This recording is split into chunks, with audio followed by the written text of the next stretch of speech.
All right. All right. I think I am ready. I think so. Pretty sure. Shout out to people over at Wisdom already tuned in, ready for the latest new music reviews, of course. And also shout out to people over at Kicking YouTube. As always, make sure to download the Wisdom app, as that's the app I'm going live on whenever I'm doing audio content. So if you're new, just know I covered the latest gaming and hip hop. So if that's something you're interested in, just know that here at Notorious Mass Effect is where we cover all the latest gaming and hip hop. And if you want to be well informed on those two subjects, definitely follow and hit that follow button and make sure to hit that bell icon. And well, does every platform have a bell icon? I think so at this point. I don't know. Y'all get what I'm saying. Make sure to follow for the latest gaming and hip hop. That's my pitch. Hey, that's it. That's all she wrote. Anyways, all right. So as you can see in the title, we're getting into a lot very different types of artists. Let's just leave it at that, right? And for the most part, I'm thinking, I don't know who I want to start with. I also just want to start off by saying, well, I guess I'll say that to the end, but yeah, I'll say that to the end. All right, let's start with obviously the people in the title. We're gonna say for the very end of the stream, but we're definitely gonna get to them. So don't you worry, we're gonna talk about everybody's favorite artist, 6ix9ine, you know. Anyways, let's get into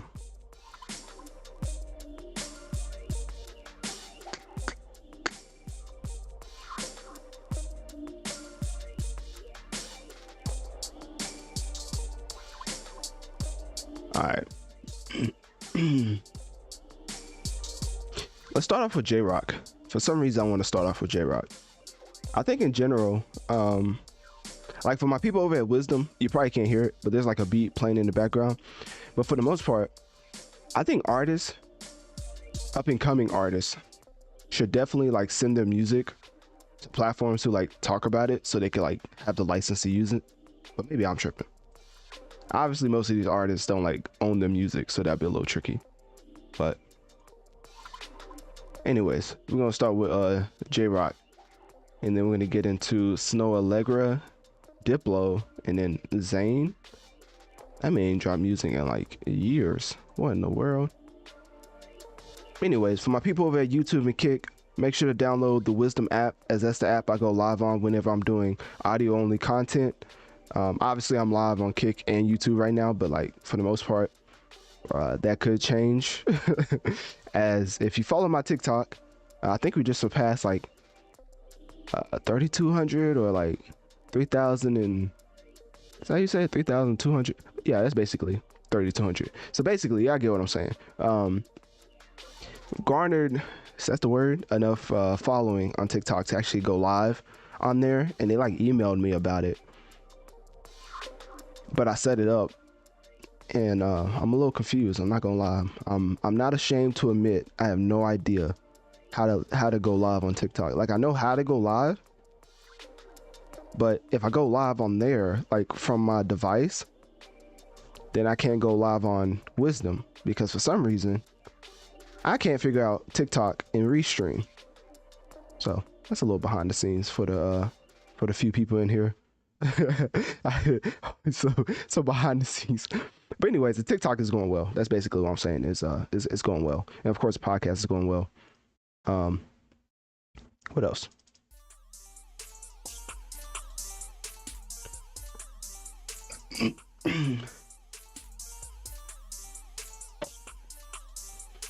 All right, we're gonna get into it in just a second. I'm bringing something up right now.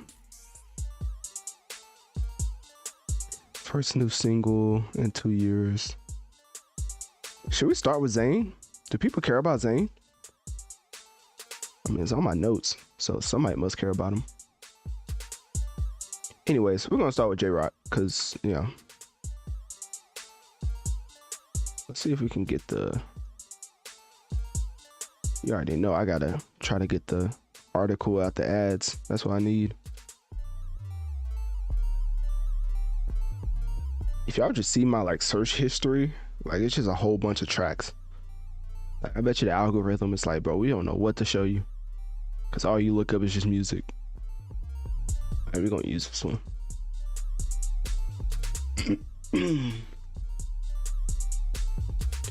All right. All right, cool. Let me see where we at. All right, we good. All right, let's get into J-Rock, because yeah, people want to hear this for some reason. I'm trying to look up something on J-Rock. I don't know anything about J-Rock. All I know is he did a song with Kendrick, I believe. Was it Kendrick? I think it was Kendrick.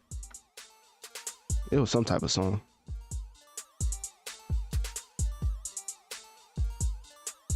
J-Rock top Billboard hits. I don't know what this man's put out. Ah, it was the song with Kendrick, King's Dead, featuring Kendrick, I believe. All right, cool. Well, why does it say Money Trees? I feel like that's not his track. I don't know if they know too much about J-Rock.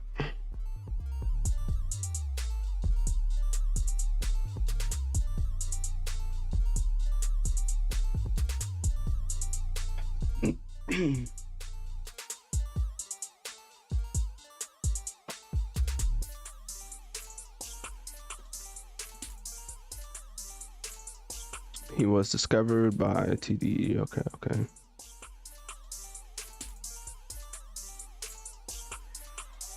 Oh, he's a Grammy Award winner. You know that. Hey, the press loves that. That's like the first thing they say. Grammy Award winner J-Rock. That's why you should care about him. All right. I promise we're gonna get to it in a second. I'm just trying to pull this up for the video element.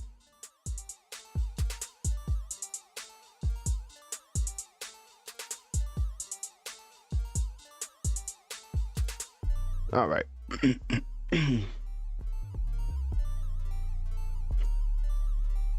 All right, let's get into Mr. Rock. No, I'll just play. Let's just call him J-Rock. Pause. Also, if you're new to this, if you're over at Kick, YouTube, Wisdom, if you're new, just know I get into these in segments. So if you want to join as a guest, which you can do on Wisdom, just know I would prefer it to be on topic, but if not, then that's okay, because you can wait till like these portions of the live stream, like the intermissions, to join in and like say whatever. So yeah, it's always a safe space, open dialogue, and yeah, I love different perspectives. So anyways, with that being said, let's get into J-Rock.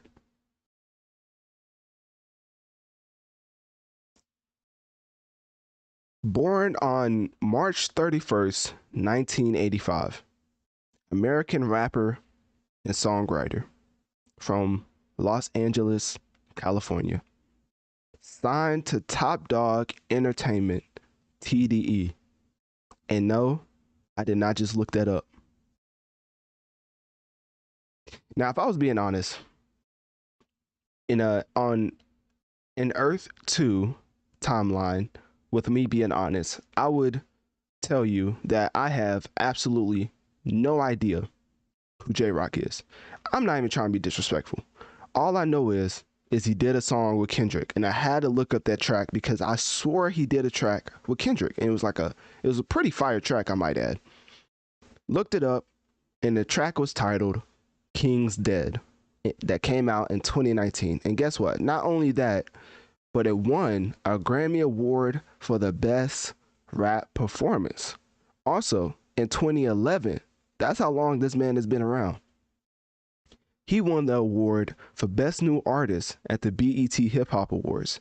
He was also on the 2010 XXL cover and was Rolling Stone's 2018 list of the 100 greatest hip hop albums of all time for 90,059. Now, of course, just because I don't know who this man is doesn't mean that you shouldn't either. Because J Rock is back again with a new track featuring Anderson .Paak and Lotto. Yes, you heard me correctly. Anderson .Paak and Lotto is on the exact same track. So this track is out now. A very unorthodox type of collaboration. Basically, since the Bruno Mars collaborative album called 6IX9INE, Anderson has not been rapping as often. He's been singing more than he's been rapping, of course. But on this track, let me tell you something.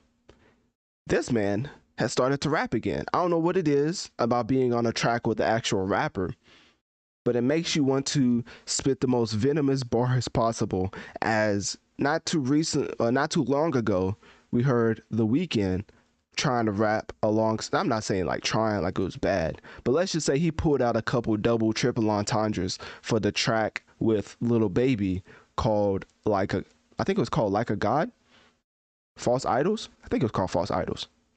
Anyways, singers being on a track with rappers makes them want to pull out their bars for some reason. I have no idea why, but for Anderson .Paak, that is the case for this specific track.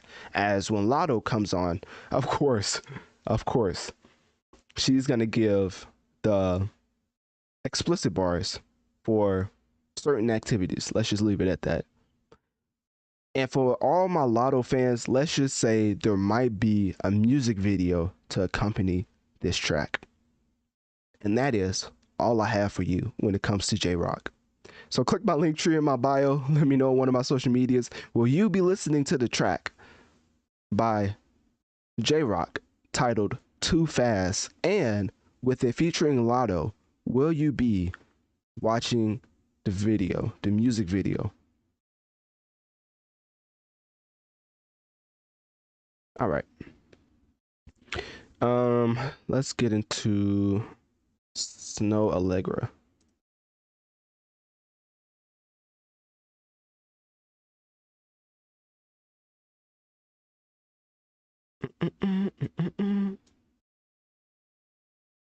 By the way, I just reviewed the Travis Scott 6IX9INE and what else? I reviewed something else. The Travis Scott 6IX9INE. No, it wasn't 6IX9INE. Travis, why did I say that? Travis Scott, Bad Bunny, and The Weeknd track, and that is already at like 4,000 downloads. I just released that. That's kind of crazy. That's honestly kind of crazy.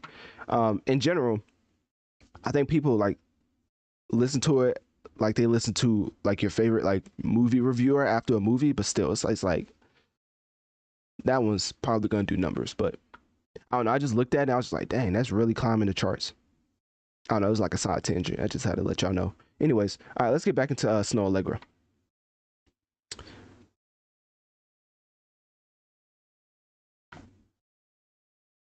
Can I make this bigger? I kind of don't want to because I feel like it would mess up the thing. I think it would mess it up. Anyways, all right, cool. Let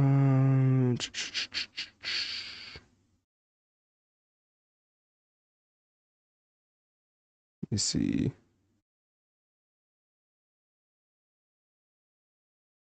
All right, yeah, we just gonna read this off. All right, cool.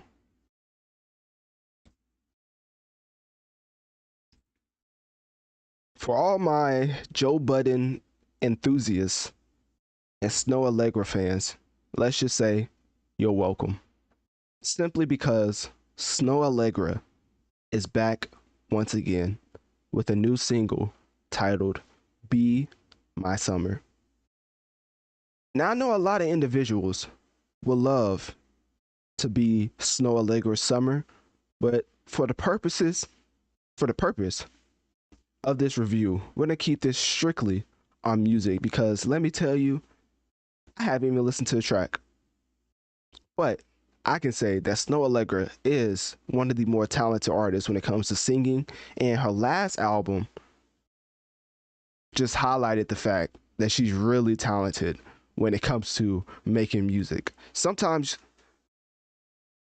women in the industry, when they're making music and they look like Snow Allegra does, it kind of gets to the point where okay, let me see the music video and then I'm gonna watch it on mute.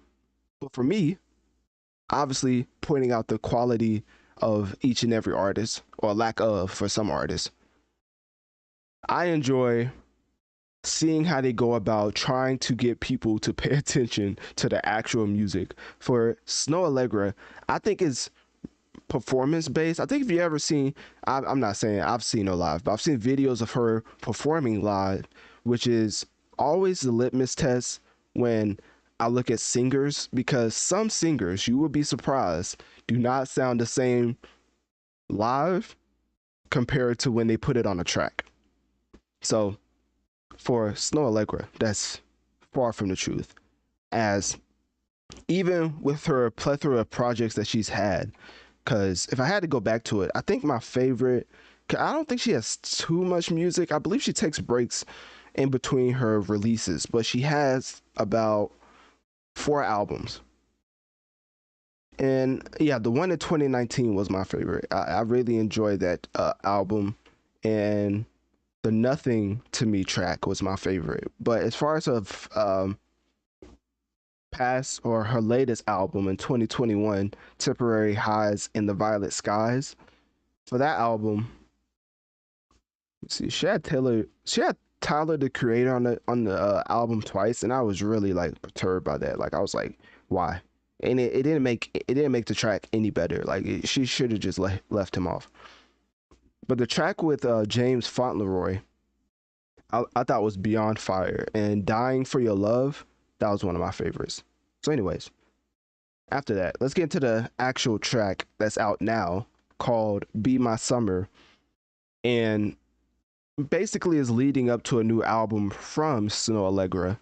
And the biggest thing you need to know about that is that her putting out her upcoming what would be fifth album, I believe, following it up with this single. Well, her fifth album being a follow up of this single, Be My Summer, could end up being one of the best R&B albums of 2023. And I'm not just saying that because if you know Snow Allegra, then you know that she's a very, very talented artist. And even accolades wise, like she was nominated for the best R&B album at the Grammy Awards for Temporary Highs in the Violet Skies. So you know that she's a really respected artist industry wise and just creatively.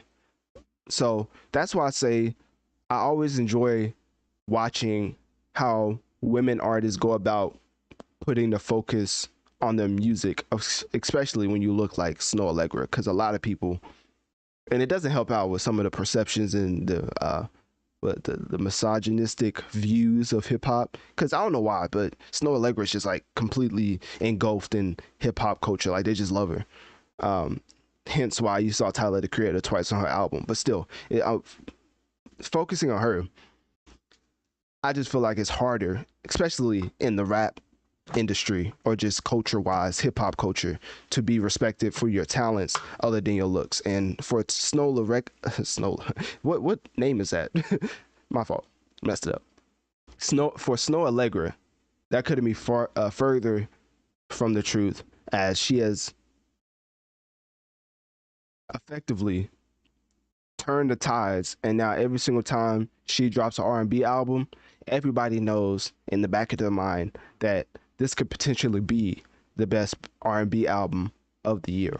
That's the type of artist that she's now solidified herself as amongst her peers.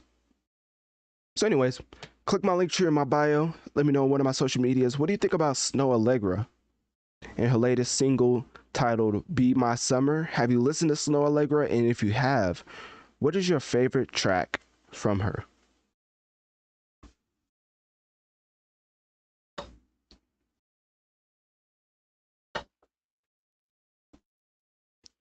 All right, let's get into Polo G. Polo G did a song with Diplo for some reason, and we gotta, I guess I gotta cover it. I feel like in general, like Polo G's been missing, kind of. Let me look up Polo G music in 2023.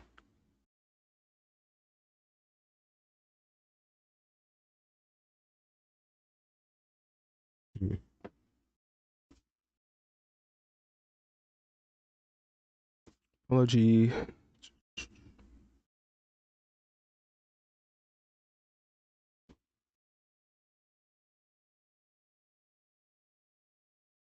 Let me fact check this. Polo G songs. That didn't help. All right, let me see. Polo G.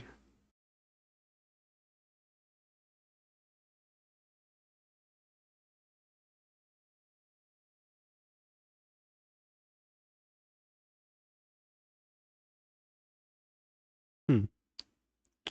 Let me see. Yeah, I don't know where this man has been. That is actually kind of weird. Okay, well, all right. Okay. Let me see.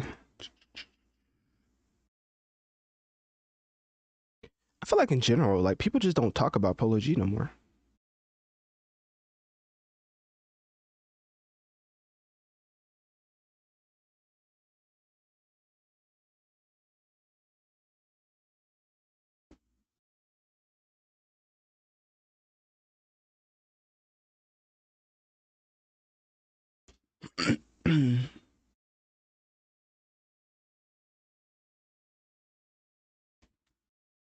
uh,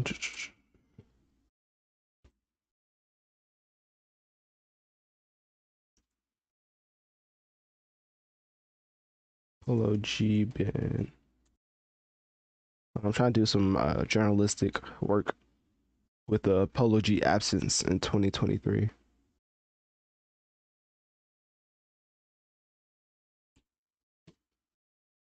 See, no time wasted. No time. Oh, he does have a song with Future. When did this come out? This came out 2023. Okay. Maybe they didn't do well. They probably didn't do well. Juice World Cold War. I don't see that song. Alrighty. Let's see. Way to Fly. Alrighty.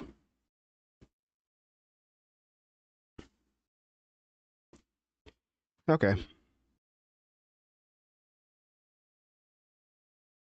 Where in the world has Polo G been? Not gonna lie to you. After Polo G put out that track, No Time Wasted, featuring Future Hendrix, the king of toxicity, he has been doing the complete opposite. This man has just been wasting time as he promised an album in the first quarter of 2023. And we are approaching the fourth quarter of 2023. You make that make sense. Now, I know a lot of Polo G fans will probably say, oh, he's touring, he's performing at several festivals like Rolling Loud Miami, Hot in Rio Music Festival, and he's just out here enjoying life. While there's nothing wrong with an artist enjoying life, of course, why would he promise an album if he wasn't going to give it to us? Polo G is not one of those type of artists where we're just going to sit around and wait for him to drop an album. We have Gunna that just dropped a phenomenal album. We have Lil Uzi that just dropped the Pink Tape. We have Travis Scott who's about to drop Utopia. No telling what that's gonna do numbers wise. Nas just dropped his album. Maybe Polo G thought to himself, well, nobody in hip hop is dropping, so I have time to wait to put out my album. And now look at you. Who's gonna consider Polo G's album for album of the year when you have the likes of Gunna, Travis Scott, Nas, I would say Lil Uzi, but for some reason, people don't even consider that album of the year right now. Basically, what I'm saying is the window for taking over 2023 is closing. And from what Polo G said, after might I add, the release of No Time Wasted, which was definitely a single, is very confusing. It's almost like this what label is this man on? Hold up. Cause there's no way that this man told his label that he was gonna drop and just didn't do anything. So No Time Wasted. Let's see. No Time Wasted dropped at the first month of the year. So you could tell that this was definitely a rollout. And Polo G is under Sony Music Entertainment. Okay. And I believe he doesn't struggle sales wise. Let me see. Polo G, his career. So I'm very confused on just the fake promise that he gave us, because okay, that makes sense. So Hall of Fame in 2021 sold 143 first week, and then he had an album titled, oh, that was it, Hall of Fame, and then it was The GOAT that sold like 99,000. That's interesting. And then he had Die Legend that sold 38,000. I'm not saying the buzz is dying down for Polo G, but obviously his numbers are going up from Die Legend, The GOAT, and Hall of Fame. Maybe the flop from the single by Future kind of scared him, because I don't think numbers wise that song even did well.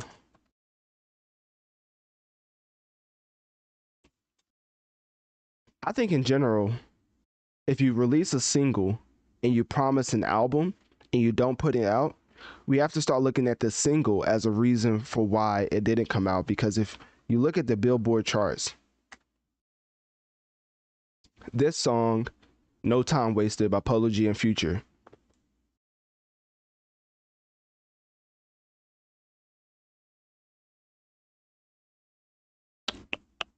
it's not really giving me the numbers. Well, we're just gonna say that it was a flop. So, anyways, album didn't come out. Polo G promises an album, put out a single with Future. Obviously, that must have not hit, as he didn't follow up with his promise. And now he's on a track with Diplo, Jesse Murph, called Heartbroken. And yes, I just spent this entire segment speaking on Polo G because I have no idea who Diplo or Jesse Murph is. I think I know who Diplo is. Pretty sure I know who Diplo is. That's like the producer, right? Anyways, I just wanted to focus on Polo G because for him to say an album was coming in the first quarter and then not to release it, like, I don't know if this man thinks he's like Kanye West or something, but the only artists we accept lies from are the likes of a Kanye West, not Polo G. So, anyways, click my link tree in my bio. Let me know on one of my social medias. What do you think about the track Heartbroken, which I spent no time on, by Diplo, Jesse Murph, and Polo G? And also, what do you think about Polo G's absence in the hip hop game?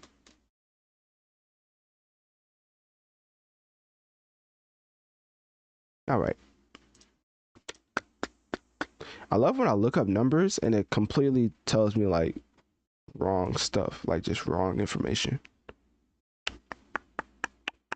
Not the greatest, not the greatest. Shout out to the 7 people we have in here right now. I appreciate y'all taking the time out of your what's now morning to listen to me break down the latest new tracks. Also, make sure to follow my podcast, Notorious Mass Effect, because that's what this is going up on after the fact. And in general, that's where most of my supporting system, support foundation. I don't know. That's where most of my foundation lies, I guess. And let me see. Okay.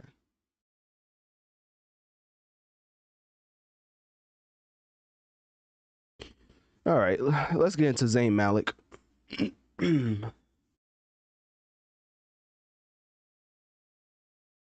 Hold up. I want to see what this man does first week.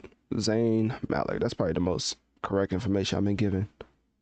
First week sales over his career.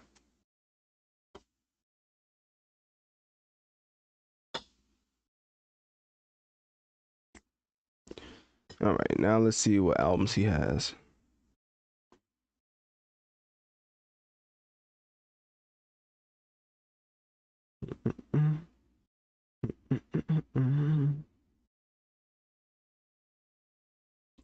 One, two, three. Dang. He dropped an album called Nobody's Listening and nobody listened.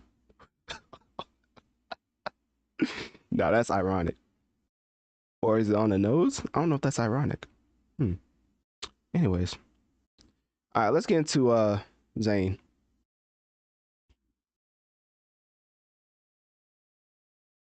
Now, who told this man, Zayn Malik, to drop an album titled Nobody Is Listening? Because guess what? Ironically, nobody listened. 15,000 first week. Let me tell you something right now. For independent artists, that would be a bad first week. So for Zayn, who's under, actually, let me see what he's under. For Zayn Malik, who's under RCA Records, a division of Sony Music Entertainment, that's beyond the flop. His album previously, Icarus Falls, sold 3,000 first week. That has to be a mistake. There's no way.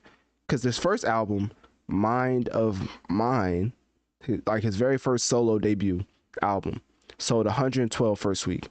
So I don't know if people just listened to this man for the first time and was like, hey, solo wise, we're not listening to you. Because I believe he used to be a part of a group. I don't know what the group was called.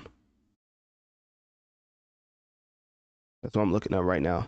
But basically, the biggest thing you need to know is he's back again with a new single titled Love Like This. And it's been, what, like 3 years since his last album?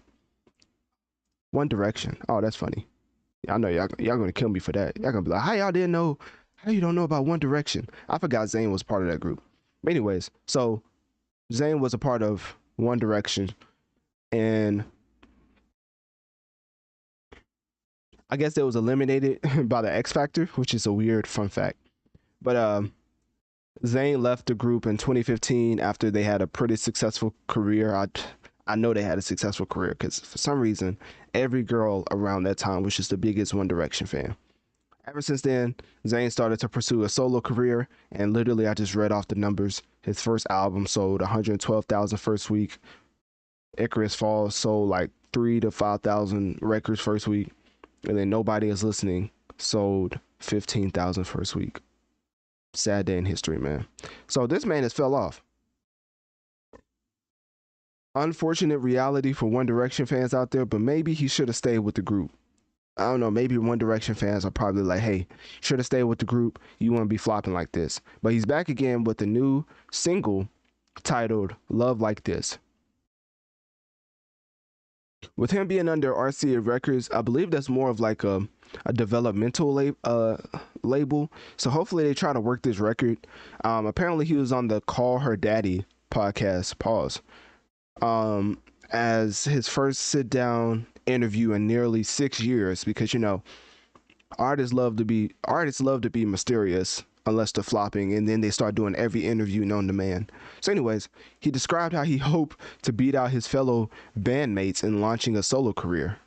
And he also said that they got sick of spending time together. So he was basically speaking on the reason that he split up from the group. He said, quote, I don't want to go into too much detail, but there was a lot of politics going on. Certain people were doing certain things. Certain people didn't want to sign contracts. So I knew something was happening.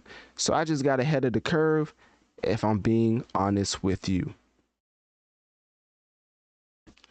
So, I see why he's upset. Harry Styles was a part of One Direction. Nah, I would be upset too. This man, Harry Styles, in Marvel movies. This man acting in every single movie known to man. I think he was just in a movie with Margaret Robbie that's literally in Barbie right now. his now, if you want to look up Harry Styles' first week sales, not to go on a tangent, I totally forgot this man Harry Styles was on One Direction. Hold up, give me 1 second. I would be mad too. Nah, I would be hating. I'd be fuming. This man started a solo career first, and Harry Styles still took off with it. Yeah, because Harry House, oh my, Harry's House did 515,000 first week. 515,000 first week. Now that's what a fan base looks like. That is an actual fan base. So I don't know if Zayn and Malik, Zayn and Harry had beef. I would be hating to the utmost degree. There's no way I'll become a solo act first, and now you're just completely blowing me out of the water with sales. Oh, they are beefing. I knew it. See, I always knew it. Like, I look at a name and I'm like, oh, I know his notoriety compared to his notoriety, and I compare the first week sales, and then I don't know, for some reason it always clicks to me. But Zayn and Harry are apparently not close when they was with One Direction. Reportedly, of course I wasn't with them, but Harry responded to some of Zayn's comments in 2017. Profile for Rolling Stone said he thought it was a shame that Zayn felt the way he did about One Direction, didn't wish him anything but luck. Harry appeared on the Howard Stern show to speak about Zayn's exit, saying he was disappointed, of course. Zayn has not publicly commented on Harry's comments. However, he has been open about his struggles with mental health. Okay. It's clear that Zayn and Harry have some, okay. So only time will tell if these like are really friends, but it seems like they had a little split and they wasn't the best of friends. But like I just said, it was other people part of the group. That name just stuck out to me. But stuck out to me. The other names were let me see, what was the other names? I was trying to find it. It was somewhere. Oh, Harry Styles, Neil Horan or Horan, I don't know, and Louis Tomlinson and Liam Payne. I think I know who Liam Payne is. But anyways, Harry Styles is definitely the most popular out of that group. So it makes sense why, this man's maybe a little upset that his solo career didn't take off like he wanted. Because let me tell you, Harry Styles' career definitely took out. I mean, this man's literally like spitting on people at movie premieres. Like, look it up. Like, I think he spit on like a famous actor, and everybody was like, nah, he was just acting. In real life, I was like, oh, okay, well, maybe he was just acting. Like, I don't know. Somebody spit on, like, I don't know, man. Maybe we have different, interpretations of what spitting on somebody means. But anyways, so he announced that he's back again. Zayn has a single titled "Love Like This." Hopefully, he sells more than 15,000 first week, being under RCA Records, under Sony Entertainment, because that's definitely a major label. So if he can't outsell independent artists being under a major label, maybe Zayn just needs to hang it up. So anyways, click my link tree in my bio. Also, mental health is definitely not a joke, but what I wanted to focus on was music. But as far as the mental health stuff, that's definitely a real thing. A lot of people struggle with it, and everybody needs their own personal advice from therapists, I would say, or whoever you trust to give you advice that actually has wisdom. I don't know if that makes sense. Basically, mental health is a real thing. And if you're struggling with mental health, you should definitely seek help and find help.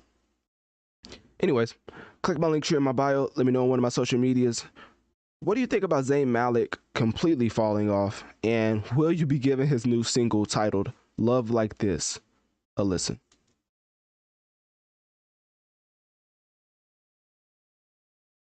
Alrighty. I had no idea he was part of One Direction. That made that segment way more entertaining.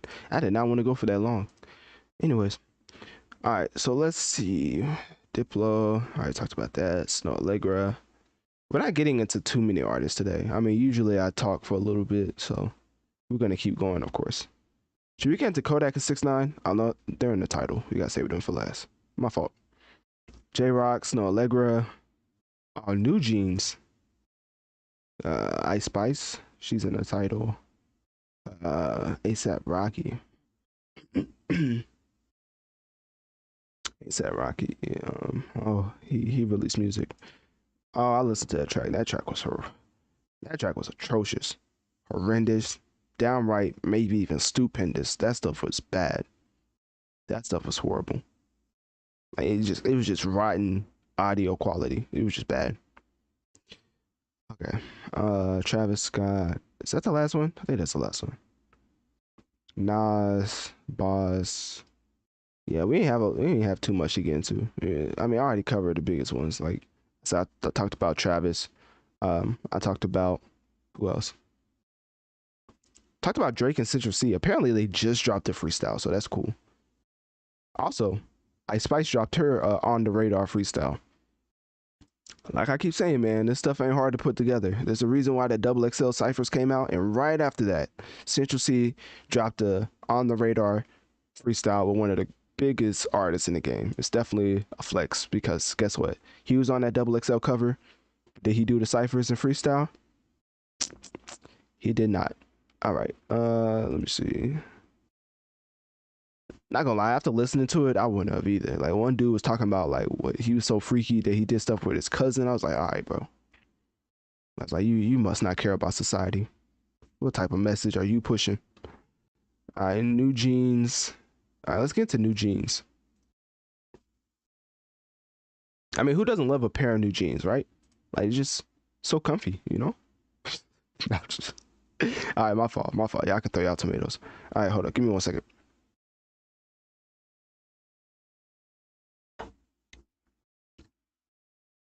I feel like I can take away the ads. Let me see.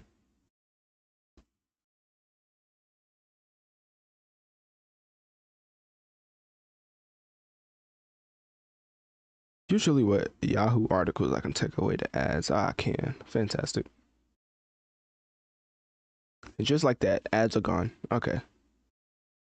Let's see.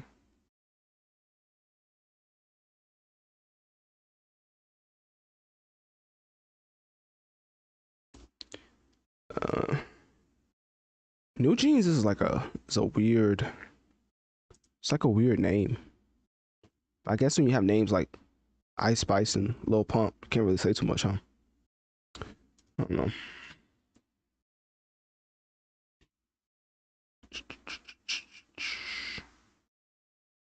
It's not working. All right, that's great.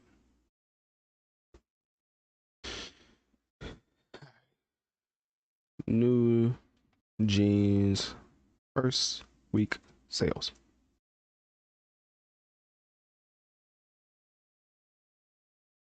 I ain't gonna lie, this really is the litmus test. Um,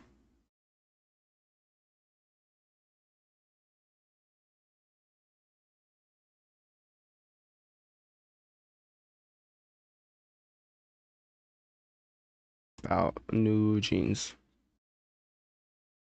Dang, they gonna think I'm actually talking about pants.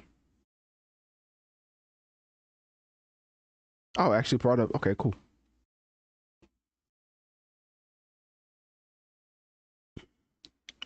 Who are they signed to?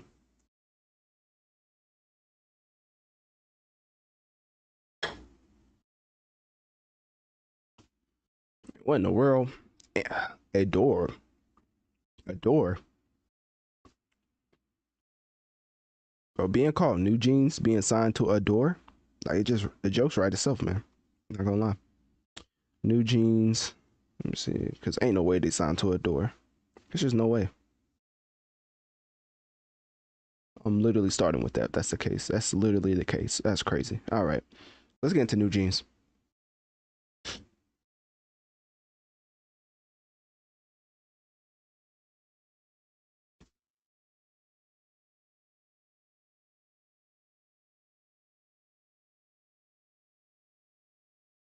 Coming up with a group name like New Jeans, being signed to a major label called Adore. The jokes just write itself. All right, one, Mike, 1, 1, 1, 2, 3, 4, 5, 6, 7, 1. Why is this doing that? I got okay. Anyways, my fault.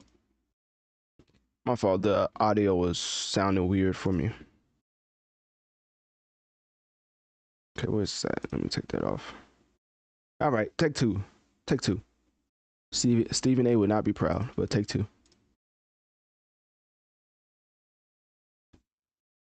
Coming up with a name for your group, landing on New Jeans, and being signed to a major label called Adore. The jokes just write itself, man. The jokes just write itself. But anyways, New Jeans is a group of 5 members. It's a girl group, and it's a combination of new and jeans, Genes. And of course, the major label, well, the independent label, not really too major, that they're signed to is called Adore, Ador. Now, of course, I had to make that joke because the jokes, of course, writes itself. With K-pop being the newest phenomenon in modern music culture, with their debut album selling as much as it did, selling 311,000 copies first week, making them the highest selling debut album by a K-pop girl group in history. Because I don't want the BTS cult like fan base to come after me. These type of achievements means that the next time you drop, the whole world is going to be waiting, and a door may be open. No, I'm just playing. My fault. My fault. Y'all can throw y'all tomatoes. All right, I just had to make that joke. I had to make that joke. All right, my fault. But anyways, basically, New Jeans is back again with a new track titled "Cool with You," and they actually have a music video if you want to do the champagne poppy route and watch it on mute.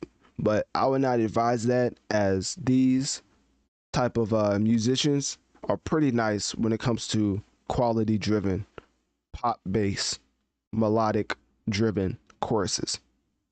So anyways, Cool with You is a very solid song. Of course, with me, I may not understand everything about K-pop, but I do know a nice melody when I hear it. And of course, the group appears on, well, is going to have this track on the forthcoming EP titled Get Up. And it also features songs titled New. Okay, so they actually have a song titled New Jeans. I'm not being funny. They have another track called Super Shy, ETA, Get Up, and ASAP. And the music video for New Jeans will be released. Well, it was already released earlier this month. If you want to know the names of the girls that it makes up this group, it's Minji. All right, pronunciations are going to be butchered. Minji, Hani, Danielle, Heron, Hyene, like hyena. My fault.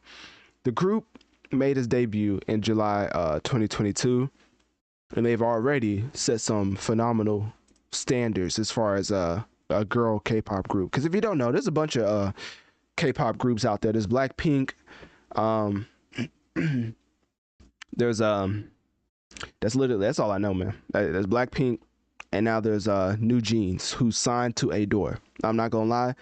After I learned that fact, I'm never gonna let y'all unhear it ever in life.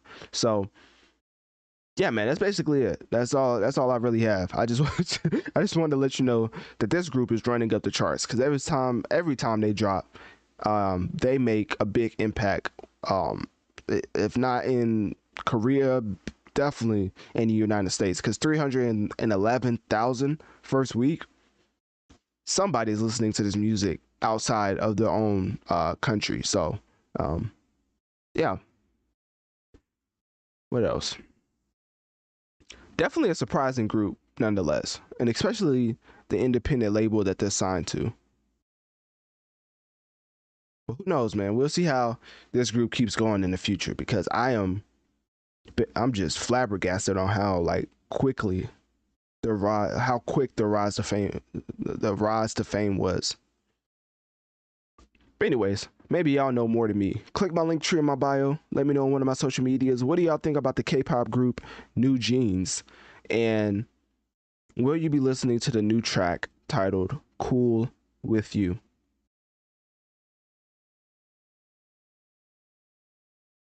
Where we at? Coming up on an hour. That's nice. That's nice. All right.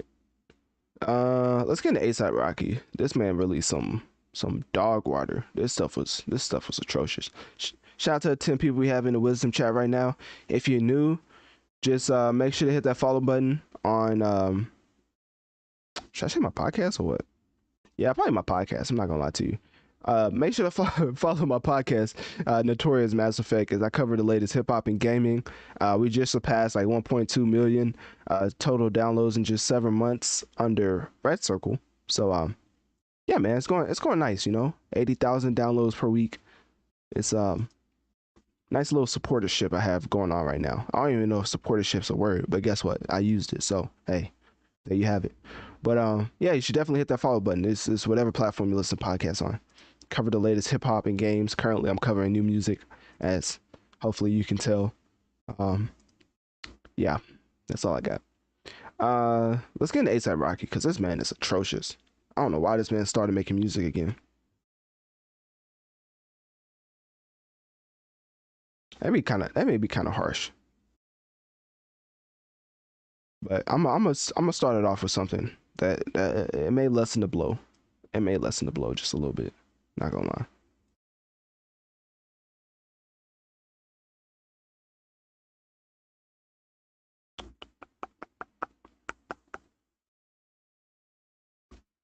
All right, bro, nobody cares, bro. Everybody's just talking about Rihanna. Like, bro, does nobody care about ASAP? Nobody cares about ASAP, huh? That must be what it is. All right, let's see. ASAP.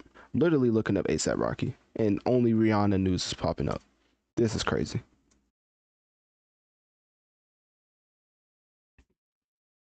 ASAP Rocky. Oh, for my people over at Kicking YouTube, make sure to download the Wisdom app, as that's the app I go live on whenever I'm doing like audio only content. Of course, I'm currently live on Kicking YouTube, but that can always change. That's why you should definitely download the Wisdom app. Okay. ASAP Rocky released a new song. Oh yeah, this is all right.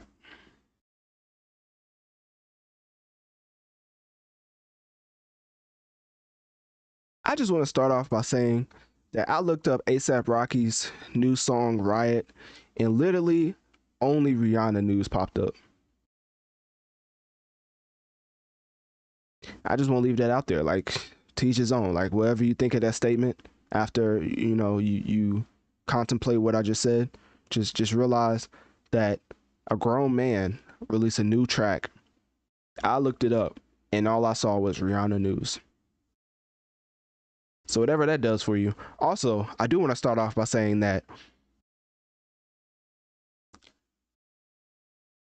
ASAP Rocky currently has what I think is the best track of 2023. Now don't click off. I know what you're saying.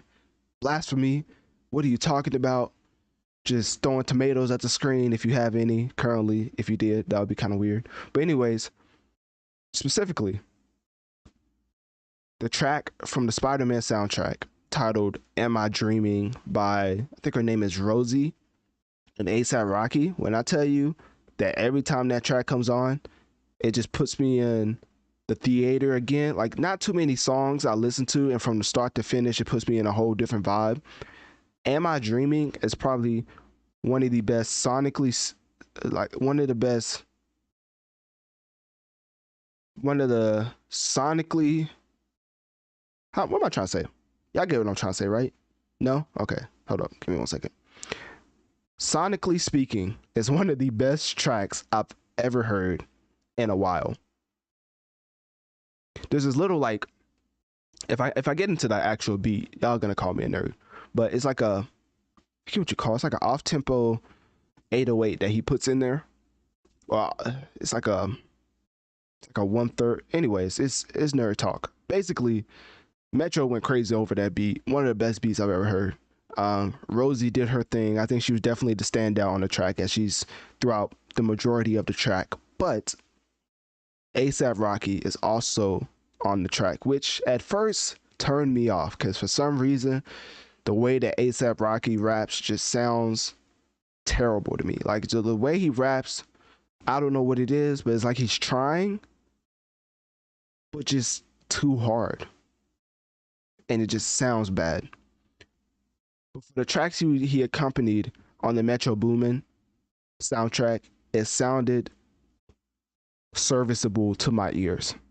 So that should tell you how much of a high regard I hold that beat, and of course Rosie, when it comes to that track being my favorite track of 2023. Also, I was listening to the track with my dad because, of course, my dad like introduced me to hip hop. You know that stuff goes. I'm not telling y'all my whole life story, but anyways, ASAP Rocky literally sounded like Kanye West throughout that entire verse of "Am I Dreaming?"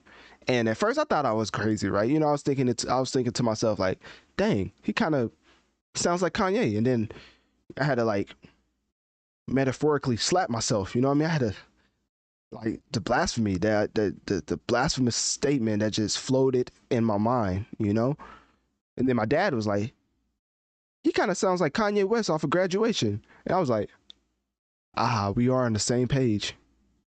So do of that what you will, man. I'm not gonna lie, that track, that verse from ASAP Rocky, probably one of his best verses ever, probably ever. Because when I tell you I don't like ASAP Rocky and the way he raps, I truly mean it. Which is why with this latest single titled Riot, that's exactly what it is. Just a bunch of riot emotions, riot lyrics, and it's all just a riot that makes absolutely no sense. The only thing that made sense was the beat production, because of course I would never disrespect the great, the infamous Pharrell. But even Pharrell couldn't save this man. Like I remember when It's Almost Dry came out by Pusha T, and Pusha T had lyrics that was so respectable that was like, you know what? That is one of the best albums of the year.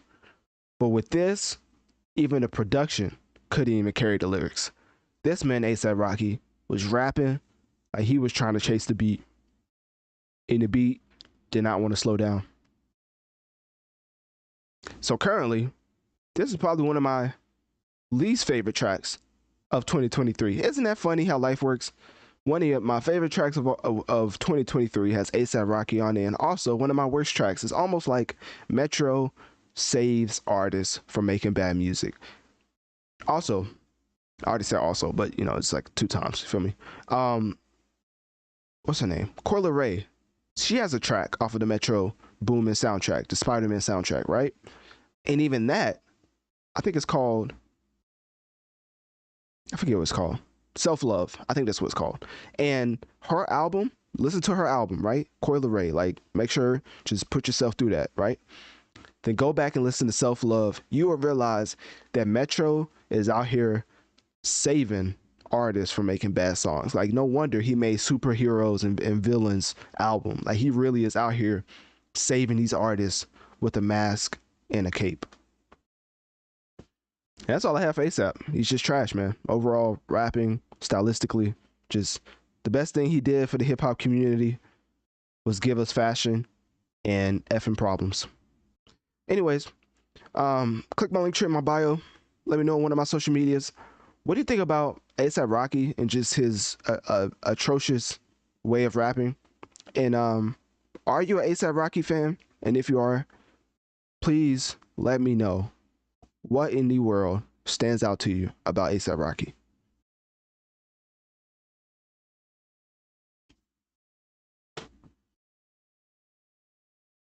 Shout out to the 14 people we have right here, right now over at Wisdom. For my people over at Kicking YouTube, I think I've already said that. I don't want to keep like, I don't want to be a dead, I don't want to be like I forget what that stuff's called. A record? I don't know. A non-stop record? A broken record. That's what I was looking for. You know what's broken? You know what's broken?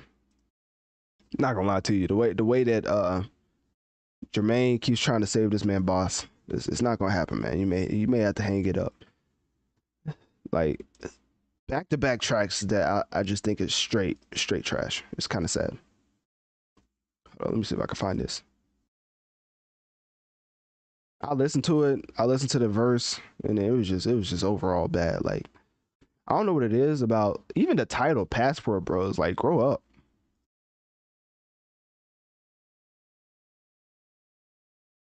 Like, what type of precedent are you setting for your fans? And they're sitting on a couch. Like pause. Anyways, let me get into the track. This is J. Cole and Boss. I'm gonna say it again just because I feel like it. But for the new people over at YouTube and Kick, make sure to download the Wisdom app, as that's the app that I go live on for audio only content. Um, and that specifically, you can like join in as a guest if you want to end up on a podcast, depending on like what you say. Of course, you don't say nothing crazy, but it's a safe space, open dialogue. I love different perspectives, so yeah. With that being said, let's get into Jermaine and Boss.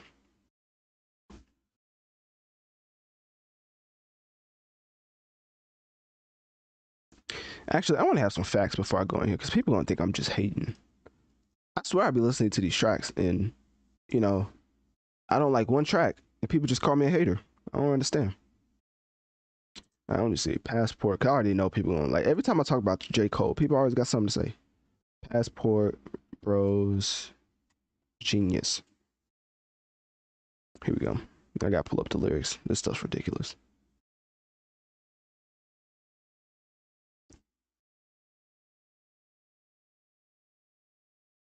All right.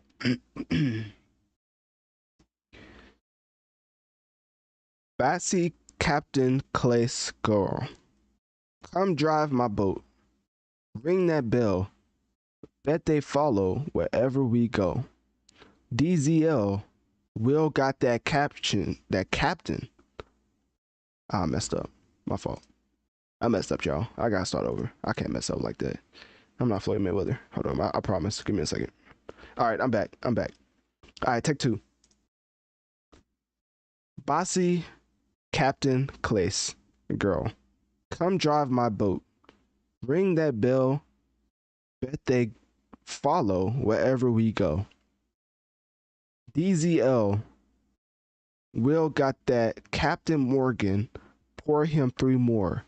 Then stand up. Please. Let me see you put your hands on your knees. Boss and J. Cole joined together to continue saying, no more dares, only truths. Girl, how about we go? Go up shelf. We not drinking Casamigos. Are you impaired? You're not there. I'm a little clase azul. Got me singing, I love you too. Now, for the life of me, I can't understand how J. Cole fans still exist. And also, why Jermaine Cole continues to try to save Boss and put him in the limelight. Obviously, we've accompanied a lot of cosigns to artists' glow up. Where Kendrick, you have a Baby Keem. Where Drake, you have The Weeknd. Then you have the Party Next Door, basically The Weeknd. And now with J. Cole, you have Boss. I think people really have to start putting in perspective the amount of overestimating we do when it comes to that y'all do. I can't even say we. I would never. The overestimating y'all do when it comes to Jermaine Cole's greatness in the hip hop community. I think if it wasn't for Drake, Kendrick, Future, which is the top three, I don't know why people keep putting J. Cole in there. And then when you get into the 4 and 5, when you get into Tyler the Creator, and probably Travis Scott, the amount of hype I've seen throughout the years of J. Cole being in the top 3 of artists in the hip hop game, to quote my man Stephen A, has been straight blasphemy. I think whenever this man put out the track Folding Clothes, it was it for me. I think I threw my hands up and I just said I couldn't take it no more. Like, remember, there's a famous meme when it was a prank when the kids acted like they broke the TV of their dad, and the dad walked in and he just completely lost it. That's exactly what happened when I listened to this track. When I tell you that this track is beyond atrocious, let alone the lyrics like I just read off, because some people are going to be like, oh, you didn't even listen to the track. I just started off by reading off the lyrics. Let me just say, to title your track Passport Bros, grow up. Please. J. Cole, let me see. Give me a second. Gotta make sure I get this right.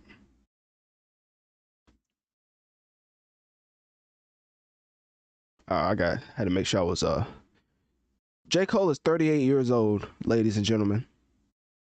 This track is titled Passport Bros. Not only that, but if you look more closely at the cover of the title of the track, they're both sitting on a couch. Pause. Now I know Jermaine has a label to run, aka Dreamville. But putting out this garbage with his artists that he's taken under his wing would do nothing but hurt this man's career. I think the way that Jermaine goes about promoting his artists is beyond atrocious. I know and y'all got to stay with me. I know you just wanted to work on your Hall of Fame glass cleaner badge, but you had to go make music with J. Cole's artist boss. And you know why? Because J. Cole was probably like, hey, if you're going to have me in the game of NBA 2K23, you have to bring my little bro and also put him into the mission. So not only did you have to take away time from grinding away on that Hall of Fame glass cleaner build, but you had to sit through the torturous, horrendous, downright stupendous studio session with Boss. I mean, hey, we got a little unreleased J. Cole verse out of it, but still, what I really want to focus on, and all jokes aside, is this track is bad. It's not good. I don't think it's gonna do anything for J. Cole or Boss's career. Honestly, I keep going back to when NF put out his album, and I keep highlighting this for a reason. NF Hope first week sales. Even in the track, I forget, he had a track with Corday. I forget what it's called.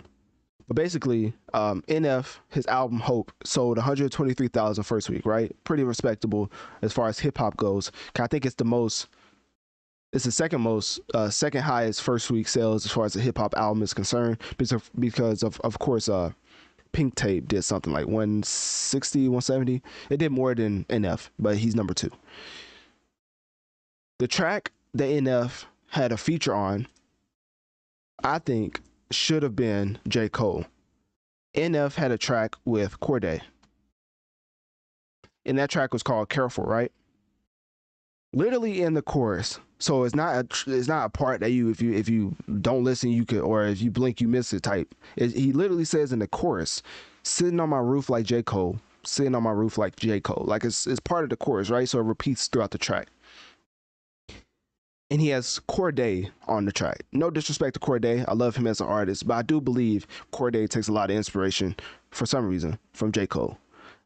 If J. Cole would have been on this track specifically, I think that this would have been a top 5 hit still in 2023. Y'all may think I'm joking, Y'all may think I'm not being serious, but as far as like career moves, nobody wants to hear him rapping with the dude from BTS.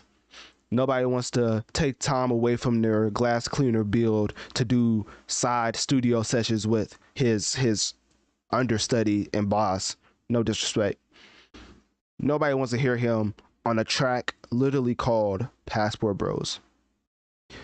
People want to hear him with respectable rappers alongside him putting out quality music. And that is something that J. Cole has not been giving us for about a year or two. I believe last year he gave us something. Let me see. I'm not looking that up. Anyways, he gave us something, right? This year he didn't give us any of that. Like, I think in general, the type of moves that he's making makes absolutely no sense to me. Obviously, it makes sense to somebody out there. And hey, that's why you're a J. Cole fan, and I'm not. But basically, I think Careful by NF was set up for J. Cole to be on it. I think it would have been a phenomenal career move, but I think he declined it at Corday. Obviously, I'm speculating. This could be completely false. I'm speculating.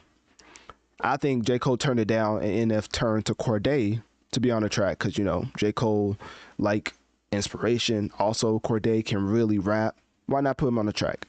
But anyways, that's my 2 cents on how J. Cole can start making better creative decisions. But hey, who am I? Just a guy on the internet giving his opinion.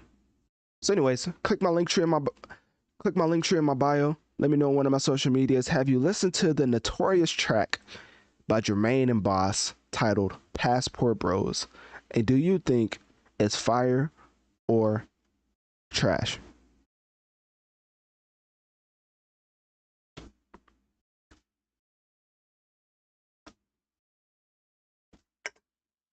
Shout out to people over at Wisdom. Almost at 20 right now. I definitely appreciate y'all taking the time out of your morning to listen to me break down the latest hip hop music releases. I'm about to give me like 20 to 30 seconds. Yeah, give me like.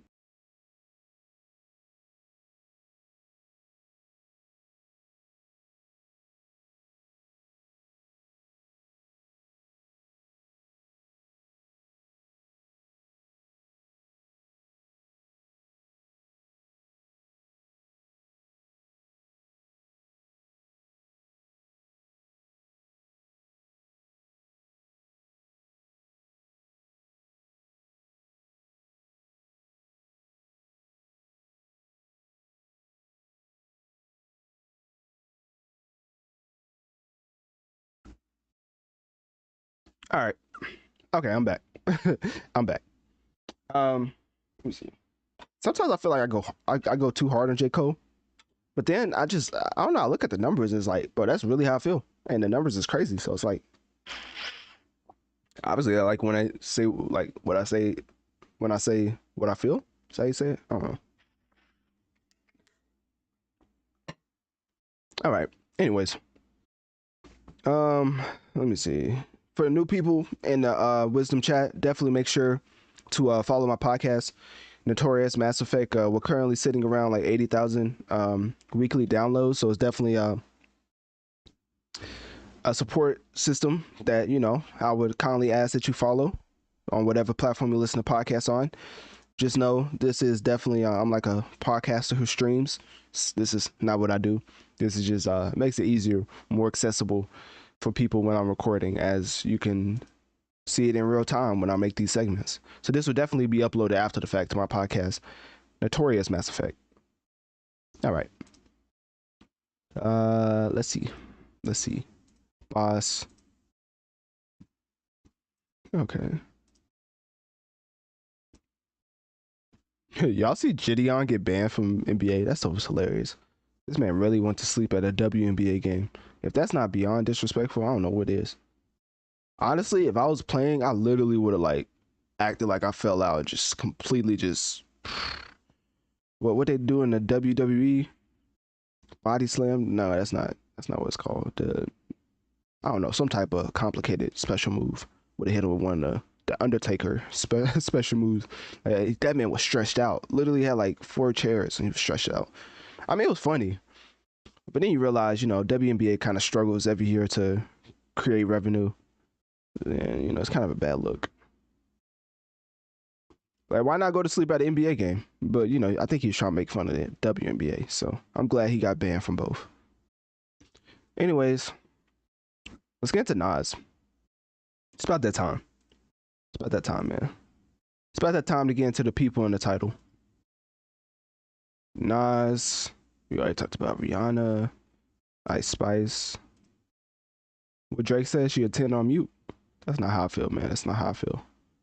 And then there's somebody else. Oh, 6ix9ine. Kodak and 6ix9ine.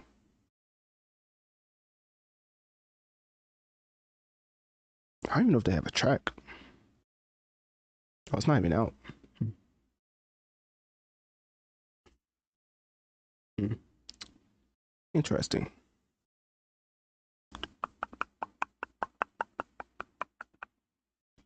Let's see.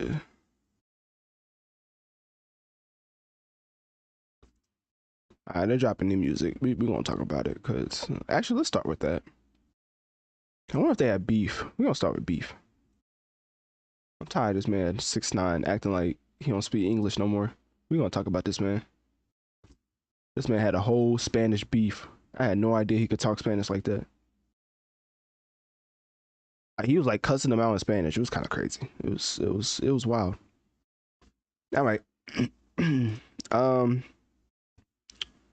Let's see. Kodak. Where's this at?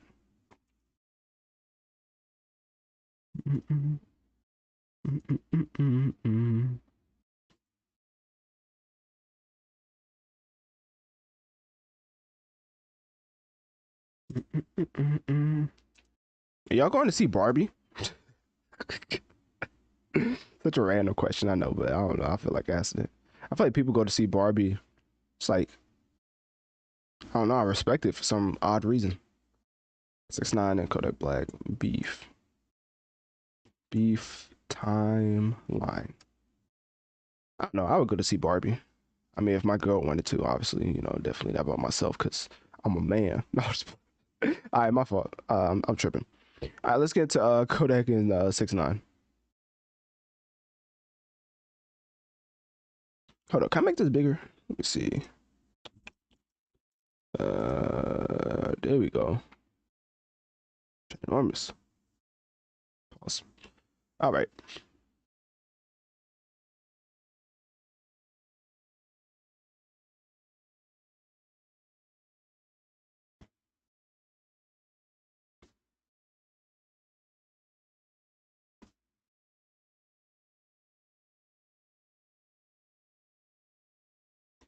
Ain't nobody better than me. 6ix9ine was scared to go to jail. Now these words, no, it's not even correct grammar. We're starting over. Sorry, my fault. All right, take two.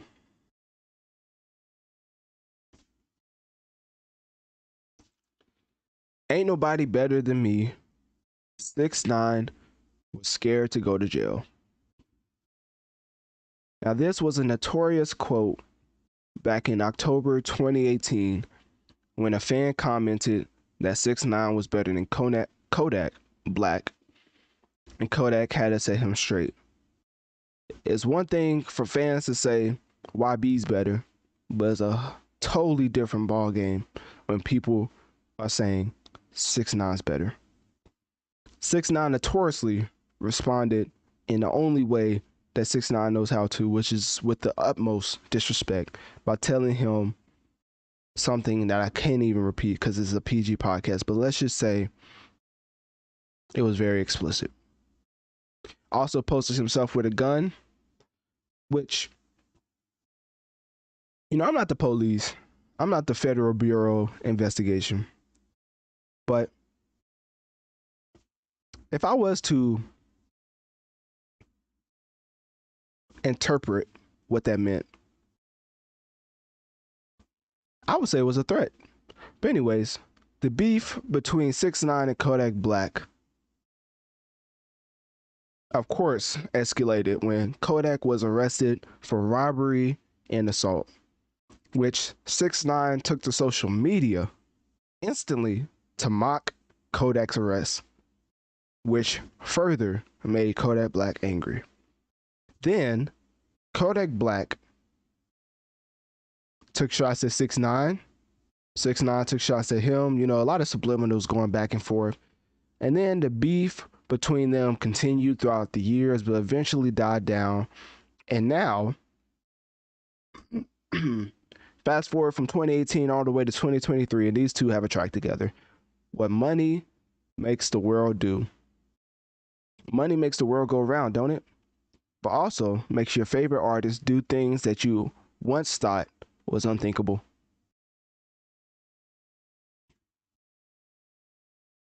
I do believe that with this beef in the track between Kodak and 6ix9ine, that at some point the world will understand that no matter how high your moral is, if there's a dollar amount, you will probably do it. And whatever that dollar amount is, obviously 6ix9ine figured it out when it came to Kodak, as Kodak definitely came to Instagram to say he got $1 million to do the track. Obviously the track isn't out. It's a single, so I guess they could put that out whenever, but if they want if they really want to like brag about first week sales, I would think they'll put it out soon. I think in general, this may be a fake. He may have paid $1 million just for Kodak to be in a video shoot and to take pictures with him. Now, I'm not even a Kodak Black fan, and you can already tell I'm caping for him, because I just cannot see how the world's biggest perceived gangster did a track with 6ix9ine. As a civilian myself, I don't care what people do in their free time, as long as it's not illegal. You know what I'm saying? Taking pictures with 6ix9ine obviously isn't illegal, because Kodak's still in the free world. But when 6ix9ine put up a video with the sound mute, I thought it was a weird choice. Like, why not put up a little snippet like he did when he was previewing some type of track he had with Tory Lanez way back in the day that he's hinting at it being released. So anyways, he put out a video, which you can currently see right now. Let me see, let me play this right quick. And look, I have the sound up. It's just, there's no sound. That's it. It literally says 6ix9ine tomorrow at Kodak Black, and he says, "You guys ready?" Shameless plug to Analytic Dreams video if you want to see the video element of the segment. So I'm just perplexed on how Kodak Black just fulfilled his obligations and actually gave a track to 6ix9ine. Like, was it blackmail? Did 6ix9ine do something that Kodak Black didn't want released to the internet? Because I cannot believe that $1 million will make this man do a track with 6ix9ine. I just can't believe it. What's next? Kodak's gonna do a whole collab album with Gunna? Like, where does it stop? And obviously I don't care. Like, it doesn't upset me. But I know, like, as far as morally, when it comes to hypocrisy and the way that they hold moral high ground while also listening to people who kill, murder, spin the block twice like there ain't nowhere to park, objectify women at every chance. You know, it's just a very interesting balance that they hold. They're like, hey, you're doing a song with a snitch.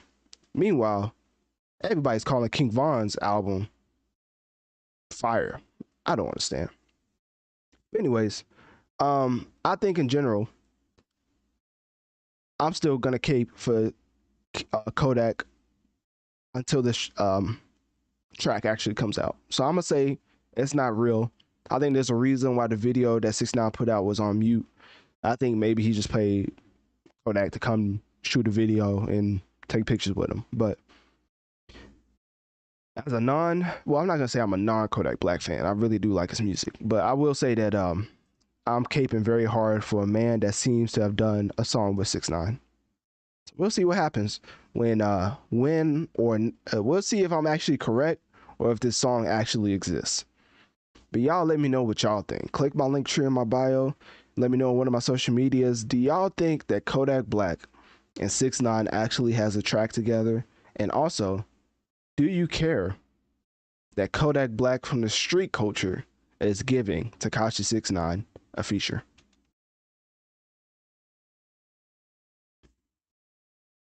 All right. Let me see.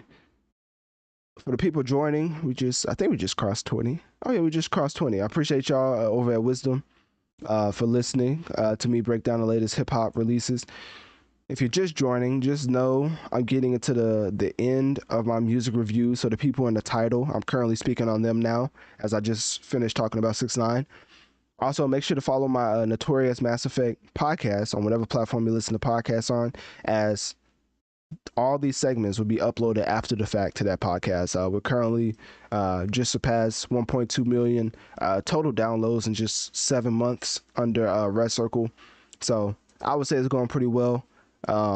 Definitely have a nice little supportership over there. And for this, I'm like a podcaster who streams. So I literally just stream for that extra like accessibility if somebody wants to comment or join in and give their perspective. So anyways, hopefully that makes sense. If not, then hey, man, I don't know what to tell you, man. Let's get into what they call them. They call them Esco. Esco. What does Esco mean? Is that like a drug? I don't know.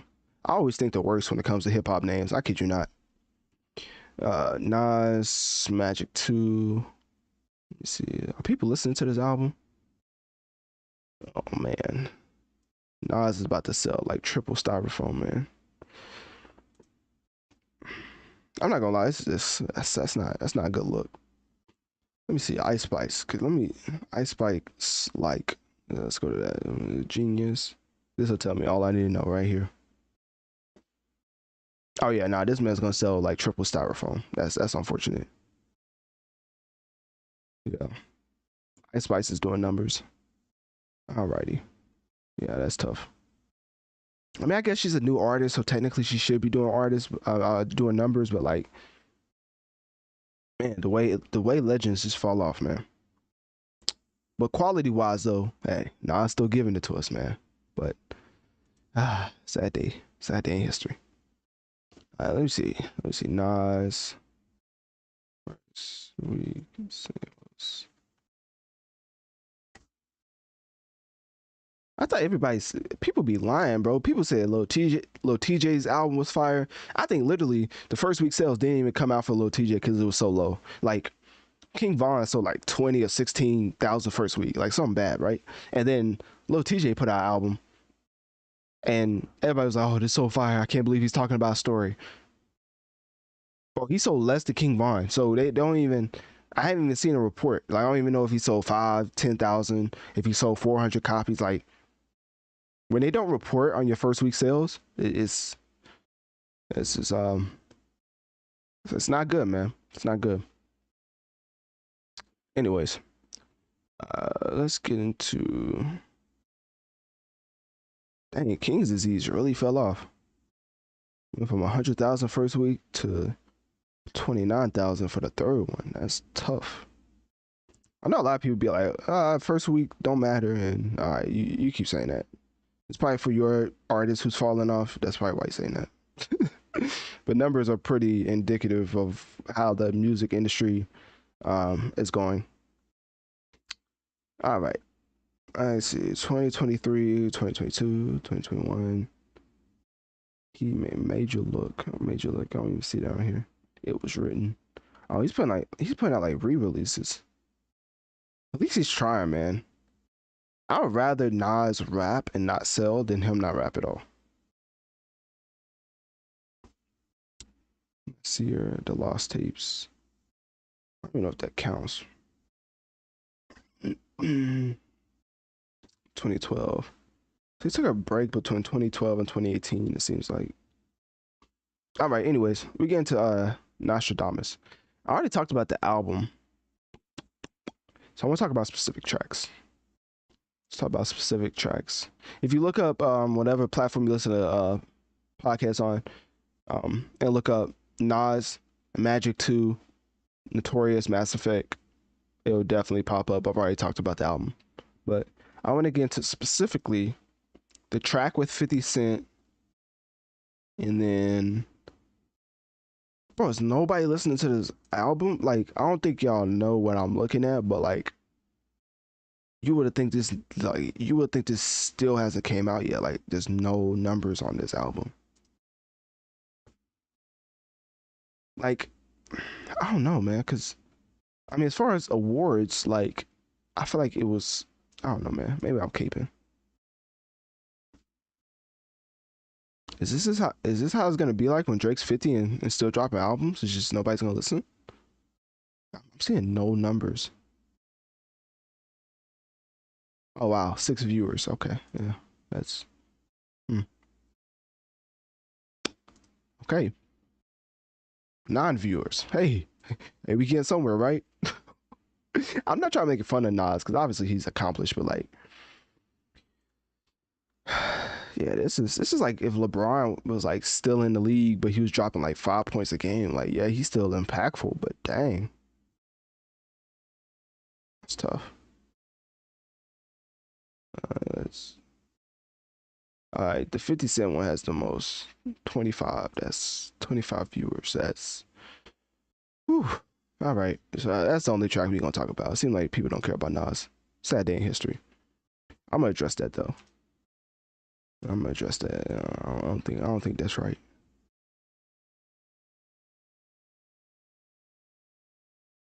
I don't think that's right, man.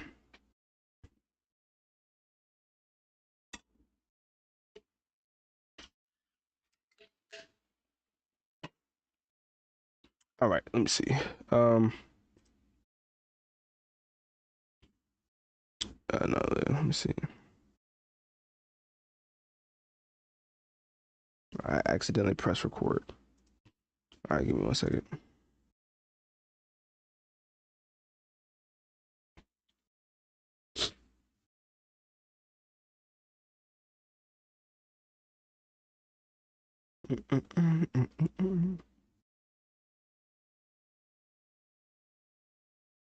All right, pull this up like that. Okay, yeah, that works. It's cool.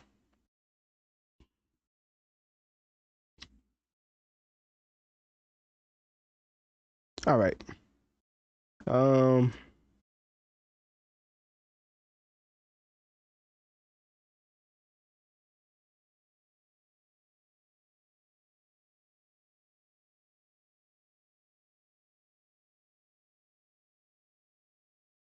Okay. Hey, man. I'm gonna stop disrespecting Nas. All this talk about Nas dropping the album. Oh, I can't wait for it. Nas getting my first spin. All these other rappers dropping, but I'm only listening to Nas. Y'all did the same thing to Lil TJ, and I still ain't seen that man's first week sales. Apparently, he sold less than King Von that sold like around 16 to 22,000. I forget how much he sold first week. It was something atrocious. Lil TJ wasn't even close to that. So I think they just didn't even report on it. Still haven't seen the sales that came out for him. And from the looks of it, not gonna tell y'all how I know, but from the looks of it, y'all setting up Nas for another Little TJ type of outing. Now let me tell y'all something. We gotta treat one of our best rappers of all time with a little bit of respect. I'm not saying this man should sell almost 500,000 like what he used to do back in what was it? I'm not trying to be disrespectful. 1999 with I Am, but we do have to keep him in the 70 to 80,000. Like, you know, treat him like NBA YoungBoy. Like every time he drop, at least let's try to get him to 60,000. Like even King's Disease that wound up, I think King's Disease won a Grammy. Let me see. King's Disease.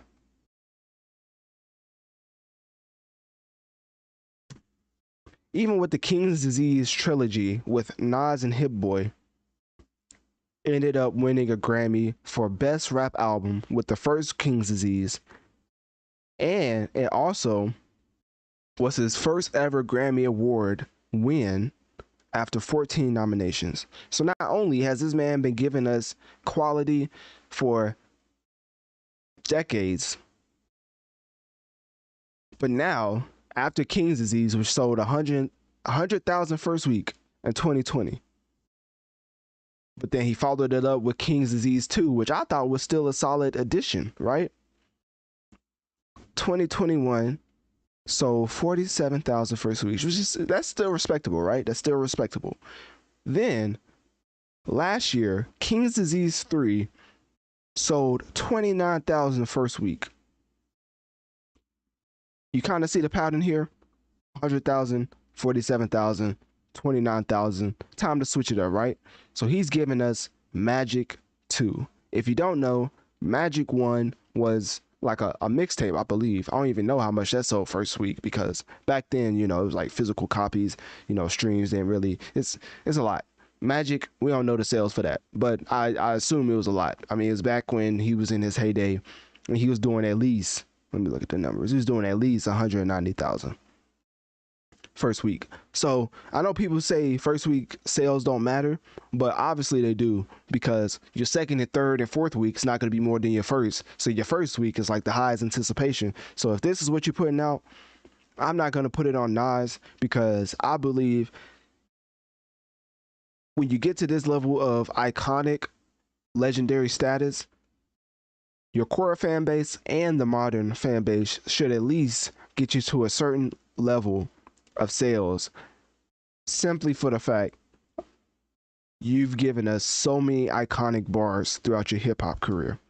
So I wanted to specifically talk about this track, 50 Cent and Nas, called Office Hours. Not gonna lie, I listened to the track, it was okay, but that's besides the point. 50 Cent was rapping for at least 1.5 seconds and just started talking for the rest of his verse. I don't know if that's how Nas wanted him to do it, but that's what he did. Basically, I'm saying that this is not overall trash. I don't review albums when they first come out. That's extremely disrespectful, I feel like. Unless it's just like a little pump or something. It's easily to digest, but easily digestible. But with Nas, of course, it takes a couple listens for, or more than a couple listens for you to actually just take in what he's saying and interpret and understand and actually digest the lyrics that he's throwing at you. So basically, for this segment, I'm gonna title it the Nas and 50 Cent, but I just really want to focus on y'all out here letting Nas flop when it comes to sales wise, because quality wise, he's held up the bar for such a long time, and it's only the fans that are letting this man down. I mean, I even looked at Ice Spice, and she looks like she's gonna be doing way more numbers than Nas. Like, obviously she's a new up and coming artist, and Nas has been around, but should the gap be this large in sales between Ice Spice and Nas? I know that may sound like hate, but I'm going somewhere with this. Of course, Nas and Jay-Z have had their notorious hip-hop beef throughout the years of them recording music. Nas drops an album, Jay-Z magically appears with something of his own. Jay-Z releases a museum, a Book of Hove or whatever. Nas mysteriously comes out with the album called Magic 2. It's a never-ending game of when you do something, then I'ma do something. So now, with Nas dropping this Magic album, if he does not sell or if he sells like I think he's going to sell, expect a Jay-Z verse in the next week or two. I'll bet you that'll probably go top 5 on the Billboard charts, because Jay-Z has always been keen on dropping around the time Nas drops and vice versa. If you don't believe me, just line up the last, hold on, let me find this for y'all. Y'all gonna think I'm joking. Nas album releases, date times. All right, because I think some of y'all think I'm joking. Because this is the reason why I'm talking about the sales like this, right? So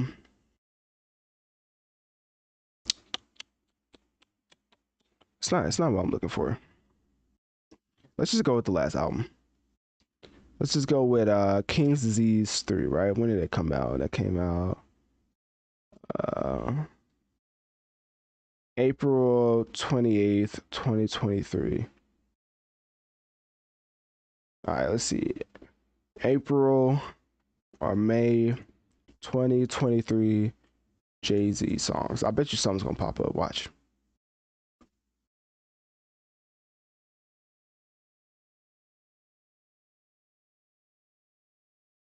I'm not gonna lie. That did not go how I planned it. But anyways, I get what I'm saying. This man released God Did, because that's the last time I knew he did it. He released God Did. Let me see when that came out. When did God Did come out? God Did. I swear he put out something. I think this was it.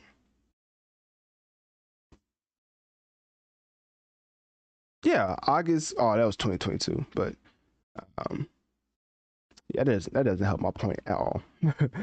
Anyways, y'all gonna have to believe me. I'm not gonna lie to you. I don't feel like looking it up. But JC always drops something whenever Nas drops, and Nas always drops something when Jay Z drops. It's almost like a cat and mouse game. But who's really the cat and who's the mouse? I think we're kind of figuring out that his Jay Z might be the well, is the cat the good thing to be? I don't know. Whatever the good thing to be is, that's Jay Z when it comes to the Jay Z and Nas effect. And the last time that these two was on a track together was a while ago, I believe. I don't remember the last time Jay Z and Nas was on track. All I know is there's a reason why Jay Z puts out certain things around the time that Nas puts it out, and I think he's attributing to bring it full circle to these album sales. I think honestly, Jay Z is gonna do something in the next week or two, which is not out of like spite, but it's just to show Nas who's the big dog. Because people, it's like Drake and Kanye. They always compare the two to each other stylistically and in this music game. So every chance that Jay Z gets, and vice versa, they're gonna show you that I'm the superior artist. So expect Jay Z to do something in the next week or two, whether it's a verse, whether it's a project. I think honestly this is the Nas response turn, because Nas came with an album after Jay Z announced the Book of Hope. Like, don't you think it's just weird that he put this album out of the blue? Like, it was no lead up, no rollout, nothing. Jay Z came out with the Book of Hope, then right after that, not even like a week after, Nas was like, "Hey, I have a new project coming out, Magic 2," and just dropped the whole thing. Like, I don't think that's a, maybe I'm calling me crazy, but I don't think that's a coincidence, man. And the way that this man's selling, maybe he should have had some type of rollout, because this is looking bad. This is, hey, I'm not even gonna lie to you. He may sell less than Lil TJ did, and we still don't know that man's first week numbers. Can somebody please let me know what Lil TJ sold with his latest album in the first week? Because it had to be atrocious. I don't see nobody reporting on it. So anyways, click my link tree in my bio. Let me know one of my social medias. Am I going crazy for comparing Jay Z and Nas and their release times together? And also, by this time, if you've listened to the album completely or thoroughly, I might add, what is your favorite track?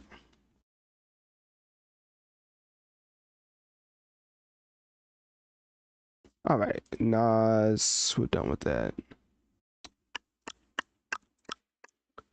Let's get to Ice Spice. We're gonna finish with Ice Spice. I wanted to finish with Nas, but once I saw those numbers, I was like, people don't care about Nas, bro. I'm not wasting my breath, bro. Y'all don't care about real lyrics, man. That's unfortunate. One of my top 10 rappers of all time, and people just don't want to listen to him. Mm-mm.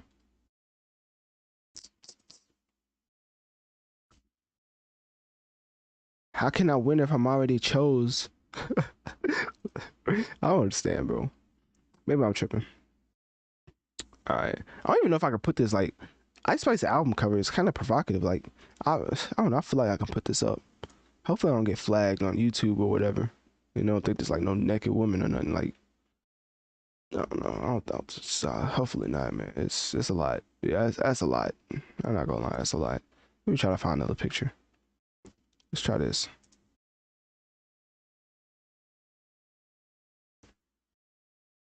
I love how Ice Spice would be in interviews like, yeah, I think girls look up to me, and then she still acts the way she does. Maybe I'm tripping. Maybe I don't see nothing wrong with it. I mean, maybe I'm just looking too much into it.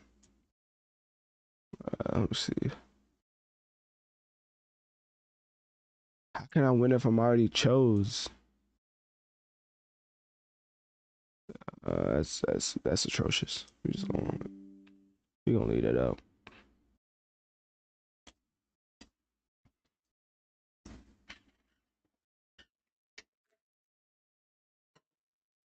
All right. Um.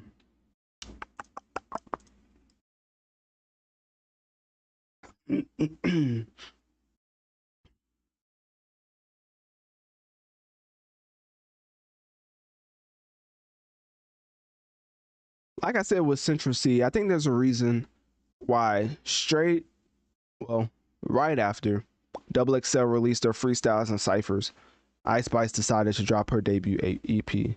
Now I don't think it's a coincidence. And what made me not think it was a coincidence is she also has a bonus track at the end, which is an on the radar freestyle, when she could have otherwise did a freestyle with Double XL. But of course, why do that when you've already been co-signed by one of the hottest, well, artistically, of course, you gotta watch your words when you're talking about women artists, but one of the most prestigious and iconic, let's use those words, rappers in the game with Nicki Minaj. Once you get a cosign from Nicki Minaj and she's really co-signing you, like literally calling you the princess, it's like by that point you probably don't need a cosign from Double XL. So anyways, of course, Ice Spice is under 10K Project slash Capitol Records, and the original like question mark was originally it's so funny. It's just a question mark because you already know how she says it. Like you say it like Ice Spice says it in your head. It's like, how can I win if I'm already chose? And you just be like it's crazy. Anyways, let me get back to my point. So this album was released January 20th, 2023, and it included everybody's favorite single titled Munch. I know it's your favorite song. You ain't gotta hide it from the world no more. It's hey, your secret is safe from me. Also, she released a track called Bikini Bottom. That was completely horrendous. In Her Mood, pretty bad. Princess Diana, which I really enjoyed that track. That track was pretty fire. And then the remix with Nicki Minaj was even better. Honestly, that's one of my favorite tracks of the year, simply because of the impact it had. And I honestly do like the beat. I like the delivery. And Nicki Minaj, I think, takes it to a whole nother level. Anyways, that track debuted at number 4 on the Billboard Top 100. And then also the track that she has with Lil TJ titled Gangsta Boo. I also thought that was pretty fire. What else? And it was Ice Spice's first Hot 100 entry. So Lil TJ assisted her with that, I think, even though he couldn't do it for his own album. But that's besides the point. That's not neither here nor there. For this deluxe edition though, it contains a whopping 3 new tracks. How High, Butterfly, Coup, and Deli, as well as a bonus track. So it's 4 tracks in total. A bonus track titled On the Radar. Now I don't know what that's doing for y'all, but all I gotta say is Ice Spice said on Deli, she a baddie, she's showing her panty, she's shaking like jelly, 100 bands and Chanel, but I'm still shaking in the deli. It's hey man, I don't know what that's doing for you, man, but for me, that's not it. But Ice Spice, as far as marketing wise and her marketing team, I think she's really superior when it comes to a lot of her peers. But as far as quality wise, if there's not like a style change, I think it'd be pretty hard to keep up this facade. As I don't think the way that she makes music is a longevity type of play. The style that she raps in can get boring very quickly, and fans are very fickle. So, of course, with a cosign by Nicki Minaj, like that helps out a lot. Like literally, all the biggest artists in the world have had a cosign from once the biggest artist in the world, like Drake, Lil Wayne, Dr. Dre with Eminem, 50 Cent, who else? Jay-Z with Biggie and P Diddy literally coming up together. Who co-signed Tupac?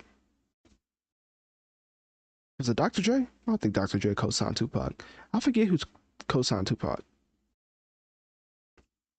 I don't know. Dr. Dre co-signed a lot of people. Snoop Dogg.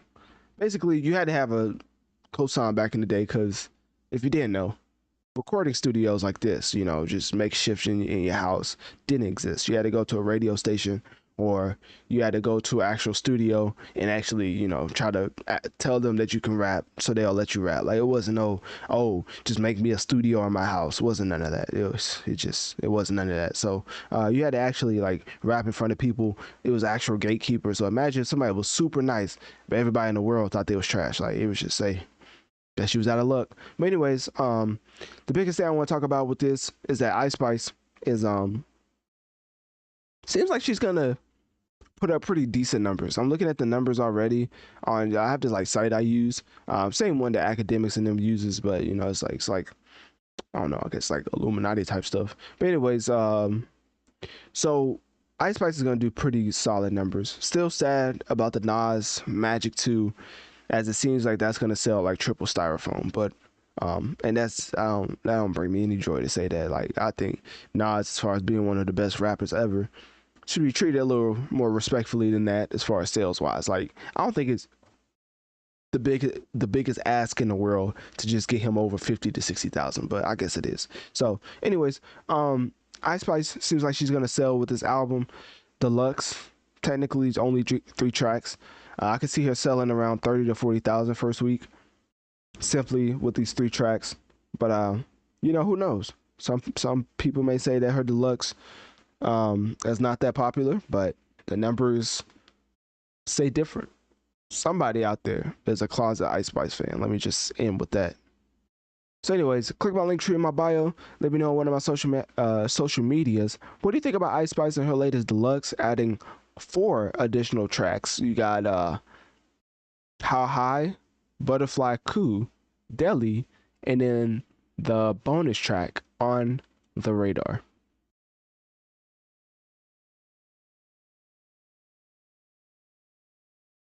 All right, let's get into Deli, because I think that's the biggest one right now. Like, look at this. No, that's wild.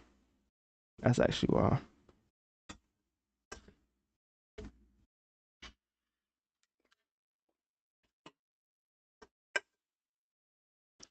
All right, let's get into Ice Spice right. Hold up. Let's get into Ice Spice right now.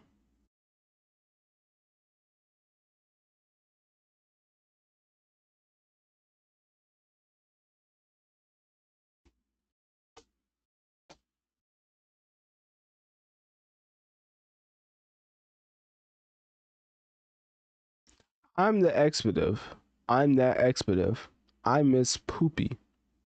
Juice in my cup got me feeling real loopy. 40-inch, middle parted. He got all my picks parted. Okay. They all like, man, Ice Spice, your flow be the hardest. I'm not no regular artist, and I'm just getting started.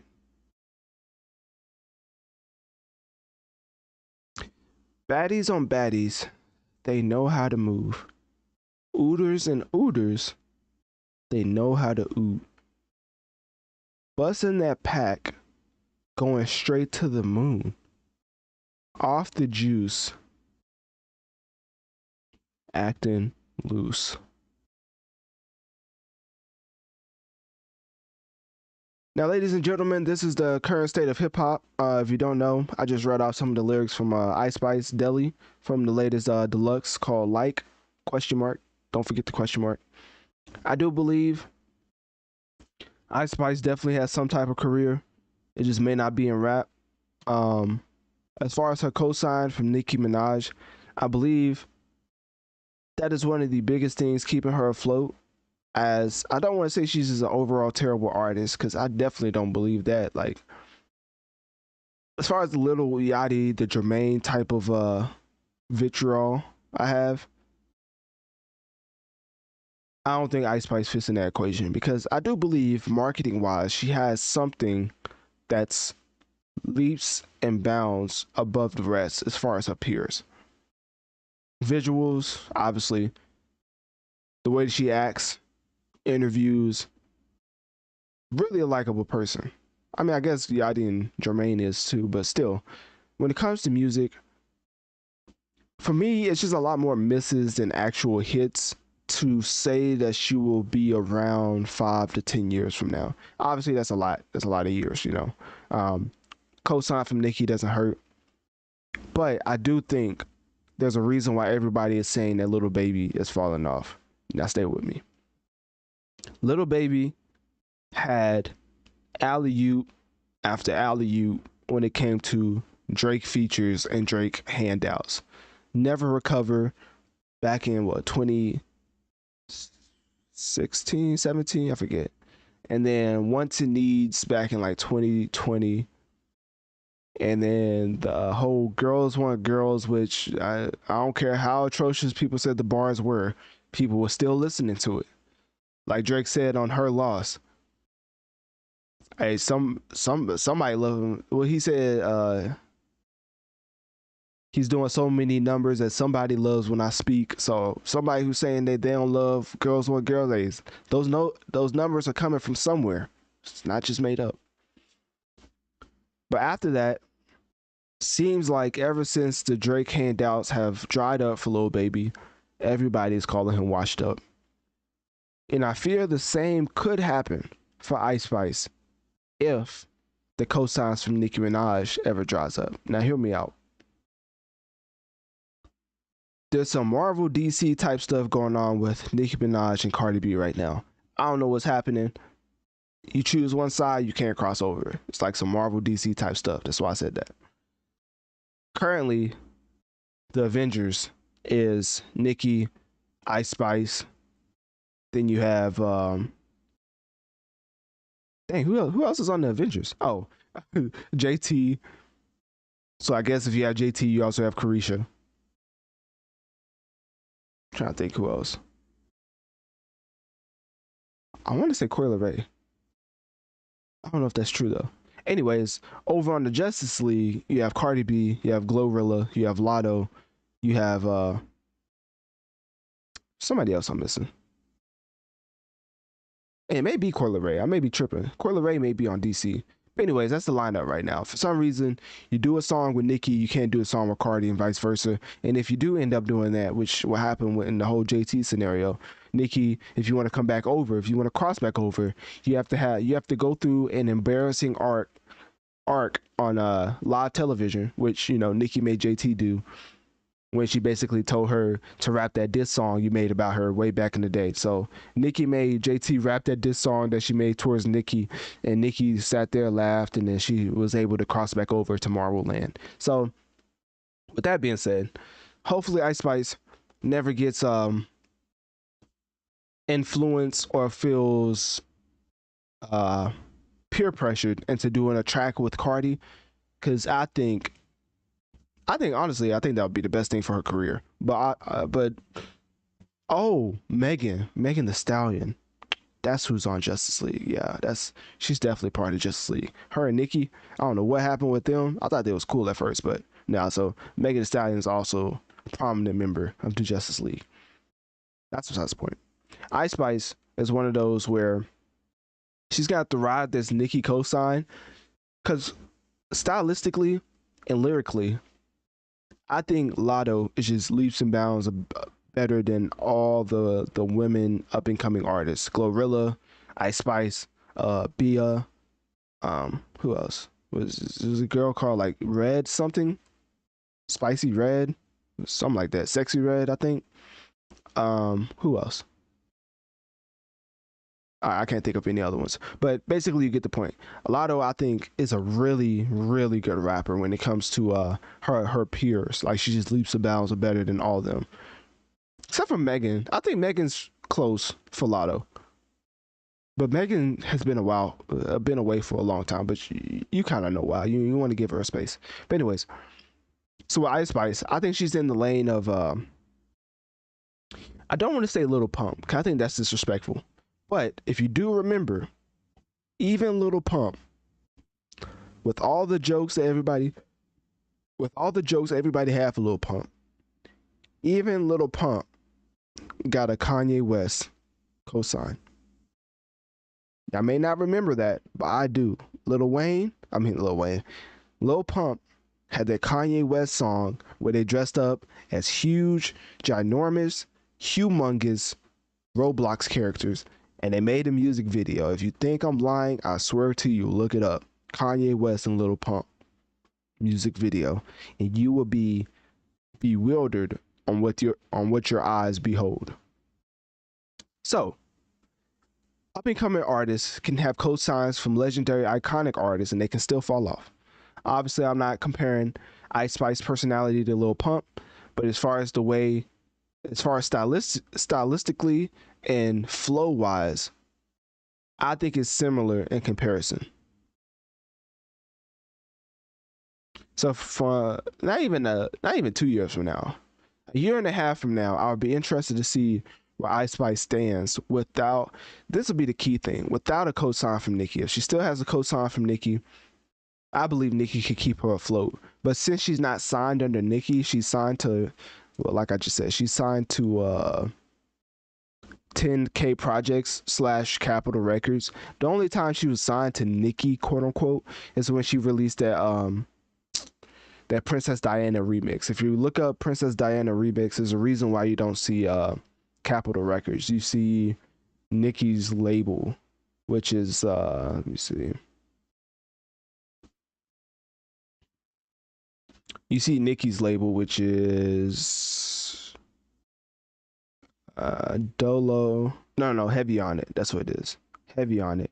So Heavy on It is on that song only because of Nicki Minaj. That's Nicki Minaj's label, and that's why Nicki like screams that out and stuff. So technically, because even Drake, I feel like Drake was trying to do this with Ice Spice. He even tried to do this with Central C. He tries to sign a lot of these. Drake be on. He be knowing when the talent. Anyways, that's besides the point. You know, y'all gonna say I'm glazing. So basically, when you find these up and coming artists, obviously, you know, when they're buzzing like this, it's kind of harder to sign them because they already have some leverage. So what Nicki did was, instead of, you know, convincing Ice Spice to sign to her label, Heavy on It, she convinced Ice Spice to put the remix under her label, Heavy on It. That's all I got. That was it. That was the end of the statement. But anyways, Ice Spice back again with the new deluxe. One of her tracks that her team is promoting on every big DSP playlist is Deli. So we're gonna see what that does for her. But I do think stylistically there needs to be a change for her next album, so people are more intrigued by what she has to say musically. Because even personality wise, it's 10 out of 10. But as far as musically, very mediocre, I might add. So anyways, let me know if I'm going crazy. Click my link tree in my bio. Let me know on one of my social medias. What do you think about Ice Spice and her perception musically? Do you enjoy the way that she raps and makes music, or are you in agreement with me?